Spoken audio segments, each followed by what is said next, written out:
सन 1842 की क्रांति की अगुवाई करने वाले नर्मदा टेरिटरीज के क्रांतिकारी बुंदेला क्रांति के महानायक राजा हृदय शाह की पुण्यतिथि के अवसर पर केरपानी स्थित राजा हृदय शाह के किले पर उनकी मूर्ति के पास राजा राजा डेलन शाह, राजा गजराज सिंह, राजा नरवर शाह और मेहरबान सिंह की मूर्तियों का अनावरण किया गया। विधायक जालम सिंह पटेल ने बताया कि हमारे जिले के लिए गौरव की बात है कि आज़ादी की प्रथम क्रांति में हमारे जिले के क्रांतिकारियों की मुख्य भूमिका रही, लेकिन हमारे इस इतिहास को हमें कभी बताया नहीं गया। मैं देश के प्रधानमंत्री नरेंद्र मोदी जी का आभार मानता हूं कि जिन्होंने आज़ादी के अमृत महोत्सव के माध्यम से हमारे क्रांतिकारियों और हमारे गौरवशाली इतिहास से हमें अवगत कराया। तेलंगाना के विधायक टाइगर राजा सिंह ने कहा कि तमाम स्वतंत्रता संग्राम सेनानियों को प्रणाम करता हूं जिन्होंने देश की आज़ादी के लिए युद्ध लड़ा।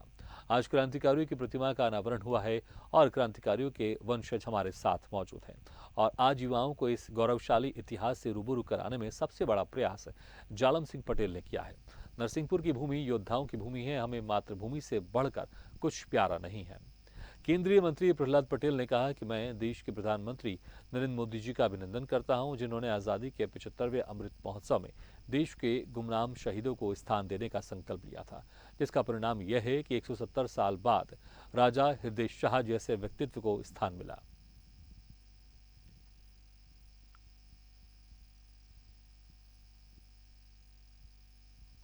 मैं प्रधानमंत्री का अभिनंदन करता हूं कि देश की आज़ादी के 75वें वर्ष में उनने गुमनाम शहीदों को स्थान देने का संकल्प लिया था और उसका परिणाम था कि 170 साल बाद राजा हृदय शाह जैसे व्यक्तित्व को स्थान मिला।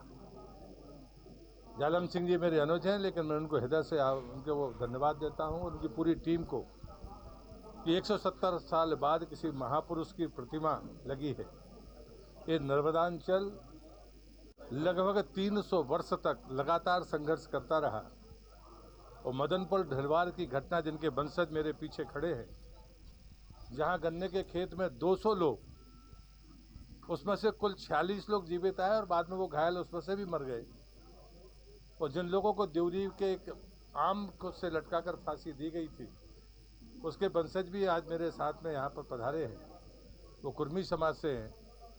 हम जिन्हें आदिवासी कहते हैं, उन्हें जिस वीरता का परिचय दिया वो जलियांवाला बाग से की घटना से कम नहीं है।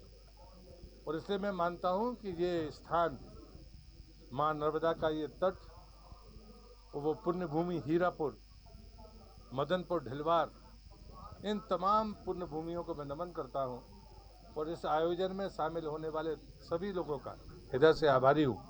देखिए, आज हम जो आज़ादी की जो सांस ले रहे हैं ना, वो उन देशभक्तों की वजह से जिन्होंने भारत माता की रक्षा के लिए, मेरा भारत देश आज़ाद हो, ऐसी सोच रखकर आगे बढ़े, अंग्रेज़ों से लोहा लिया और अपने प्राणों का बलिदान दिया। उन तमाम स्वतंत्र सेनानियों को मैं प्रणाम करता हूं, उनके चरणों को प्रणाम करता हूं, सच्ची श्रद्धांजलि अर्पित करता हूं जिन्होंने देश की आज़ादी के लिए एक युद्ध लड़ा। और आज ऐसे ही हमारे जालम भैया जी विधायक, उनके तत्वाधान में 4 देशभक्तों की प्रतिमाएं आज अनावरण हुई है, स्थापित हुई है। और हृदय शाह जी की भी प्रतिमा, बहुत बड़ी प्रतिमा भी स्थापित हुई थी पिछले वर्ष। और आज बलिदान दिवस के शुभ अवसर पर बहुत बड़ा जो कार्यक्रम लगाया गया और तमाम जितने भी देशभक्त और उनके वंशज भी इस कार्यक्रम में उपस्थित हैं, उनको भी मैं प्रणाम करता हूं और बहुत ही सुंदर कार्यक्रम दिख रहा है।